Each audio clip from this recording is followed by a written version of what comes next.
E vamos falar mais sobre essa operação que cumpriu 29 mandados de busca e apreensão entre os alvos aliados do presidente Bolsonaro, como o ex-deputado federal e presidente do PTB, Roberto Jefferson, e o dono da Havan, Luciano Hang, além de blogueiros. E vamos falar sobre isso com Tameia Danelon, que é procuradora regional da República, ex-coordenadora da Lava Jato aqui em São Paulo. Procuradora, boa tarde.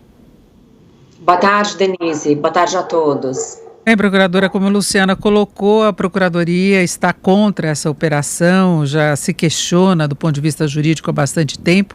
Agora, o ministro Alexandre de Moraes insiste que as provas apontam para a real possibilidade de associação criminosa. Ele acha que deveria haver uma ofensiva mesmo contra esse tipo de ação. Como é que o senhor vê isso do ponto de vista jurídico? Então, juridicamente falando, Denise, esse inquérito, no meu ponto de vista, ele é legal, ele é inconstitucional. Desde quando ele foi instaurado, no ano passado, eu e diversos outros colegas do Ministério Público já nos posicionávamos que ele ofendia a Constituição em diversos pontos. Primeiramente, o Judiciário não pode realizar investigações. Quem investiga crimes somente a Polícia Federal, a Civil, evidentemente, e o Ministério Público também. O juiz apenas, ele emite mandados quando há necessidade, uma mandado de busca e apreensão, mandado de prisão, mas ele não pode participar ativamente de uma investigação, porque isso viola o nosso próprio sistema processual, que é o sistema chamado acusatório. A Constituição de 88, ela delimitou bem. Nós estamos com problemas. Está me ouvindo? Agora sim, voltou. Desculpa. Então, no meu ponto de vista, esse inquérito viola o princípio do sistema acusatório, que é adotado pela nossa Constituição, onde diz que as funções de processar, defender e julgar, elas têm que ser separadas. E me parece que nesse inquérito o próprio STF está investigando, que não cabe a ele investigar, e determinando diligências, e sem a participação do Ministério Público Federal.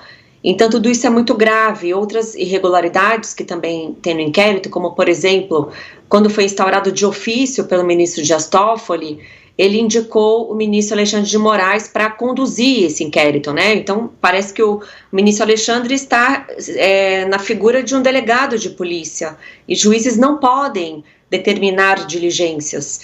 E quando ele indica o Alexandre de Moraes para ser o condutor do inquérito, outro princípio processual foi violado, que é o princípio do juiz natural, o princípio da livre distribuição dos feitos. Os juízes não podem ser escolhidos, tem que ter um sorteio para saber qual vai ser o juiz que vai atuar naquele caso.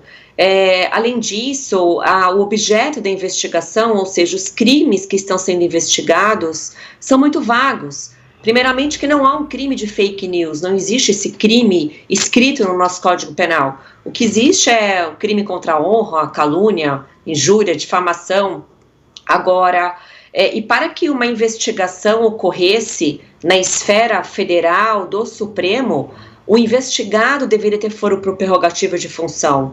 Agora, o ano passado, ocorreram algumas buscas e apreensões contra pessoas comuns, que não eram servidores públicos, que não tinham foro por prerrogativa de função, chamado de foro privilegiado.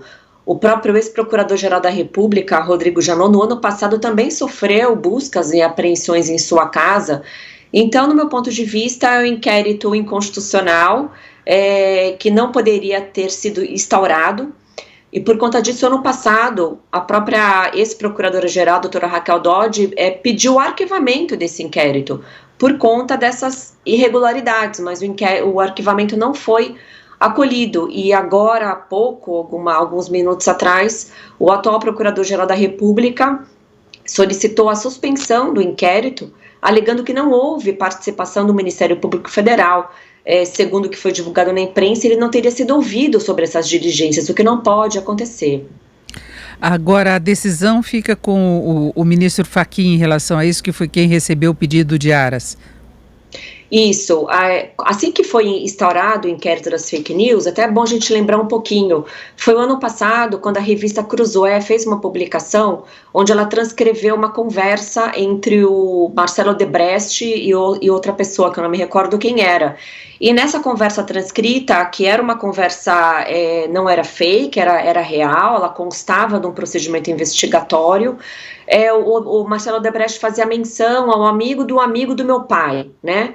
E depois foi dito que essa pessoa seria o ministro Toffoli, que na época dessa conversa ele ocupava o cargo de advogado-geral da União. Então, depois disso, que o ministro Toffoli determinou a instauração do inquérito das fake news, né? Depois disso, houve até a decretação de uma censura da revista Cruzoé, do portal Antagonista, que por algumas horas ficou suspenso esses veículos eletrônicos e diversas buscas realizadas posteriormente, né?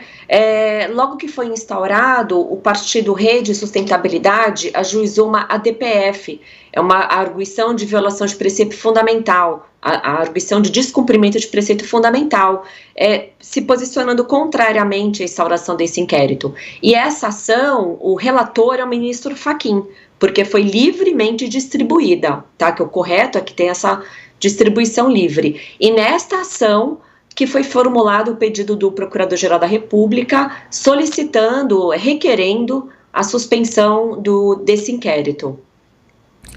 Perfeito, vamos continuar acompanhando. Eu agradeço muito seus esclarecimentos. Conversamos aqui com Tameia Danelon, Procuradora Regional da República e ex-coordenadora da Lava Jato aqui em São Paulo. Procuradora, muito obrigada, uma boa tarde. Boa tarde a todos.